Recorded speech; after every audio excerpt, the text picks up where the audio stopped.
In other news, a new witness in the Senzo Meyiwa murder trial, Sergeant Papi Tsie, has detailed how he obtained DNA swabs from 2 of the 5 accused back in 2020.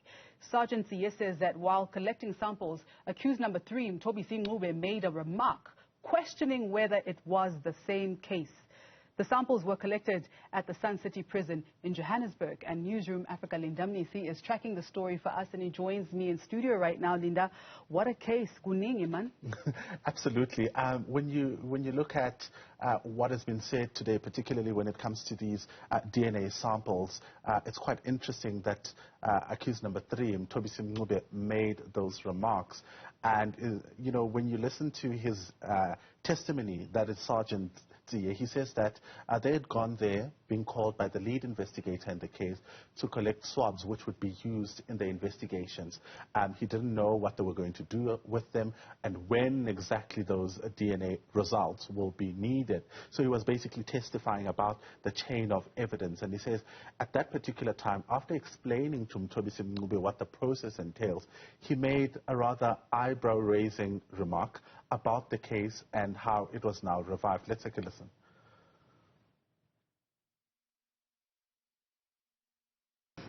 And then Sergeant Meyiwa approached, and then while she read the case number out to me, it came to both our surprise that the suspect that I mentioned, Mr. Mnisi, said, before we can even say anything, hey, is this case again? I found, you know, he said in Zulu to say, our case buile futhi kanti le case I found, you know. Saying, is this that same case? This case, I thought it was dead. Is it coming back? Yeah. Utige itemagabiza uSergeant Meyiwa. uSergeant Meyiwa uma esachaza i-case number kuyena, umsolwa uMncube uye wathi ngaphambi kokuthi kungakhulunyana noma yini, umsolwa uye wathi kanti ile cala futhi kanti le cala alifanga na. Yes. And then I asked him, do you know anything about this case? And then he decided to keep quiet without saying anything.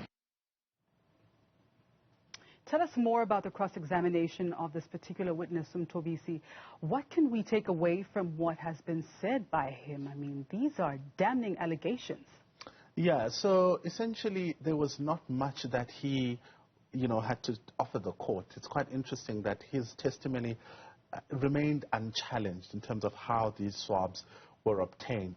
I was quite surprised to see that the defense did not even want to question him about possible contamination and the kind of environment that these swabs were taken in. The only thing that they wanted to clarify in his testimony was the issue around the ID numbers, which belonged to accused number 3 and accused number 4.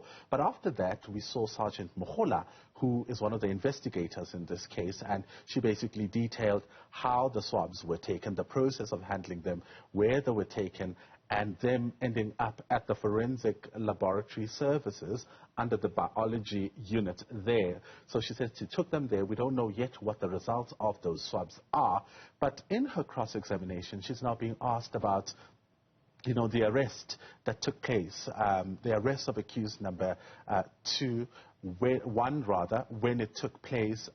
They're arguing that the first arrest happened in March, when the state says he was initially arrested in May and it was for a different case. But they want to put it on record that he was in fact arrested in March initially and was released under the same, case, the Senzo Meyiwa case. But the state says that the statements from the investigating officers that arrested him at that time say nothing about the Senzo Meyiwa case. He was not arrested for this case.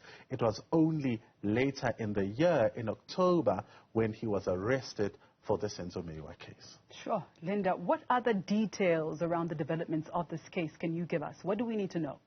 All right. So at this point, I mean, we await further cross-examination of Sergeant Meyiwa.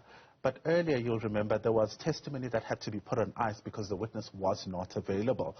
This is now Constable Hose, who's been testifying about the cell phone data that allegedly links all the accused together. So his testimony has had to be put on hold pending him coming to court, and it was also because there was a record that needed to be played in court, and at the time the facilities were not available to play it. So now that the facilities are there, he's not available, so they've had to then postpone his testimony to Tuesday. So quite a number of issues that will be dealt with next week when it comes to this case.